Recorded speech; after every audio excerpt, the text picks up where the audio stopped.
namoonni akkasii yeroo hedduu waan gurguddaa hojjetanii darbanii documented hin ta'u taanaan wanti barreeffamaan akka kanatti barreeffamee haala gaariidhaan uummataaf narrated ta'ee uummanni bu'aa bayii namichi sun keessa darbe qabsoonni keessa darbe dheebuu beela rakkoo gadadoo namni sun keessa darbe har'a oromummaan akka dhaabbatu aarsaa inni kafale hin beeknu taanaan otoo hin beekamiin hafa jechuudha.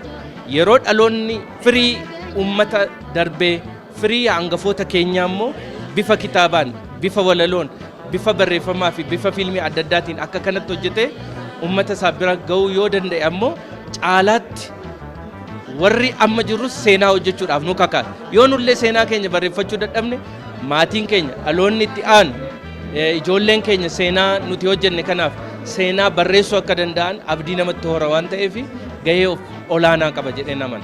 Dhaloonni har'a jiru kun isaan bara dukkanatti qabsaa'an san har'a bara teknooloojiin akkatti guddate kanaan. Seenaan galmee lubbuu qabudha.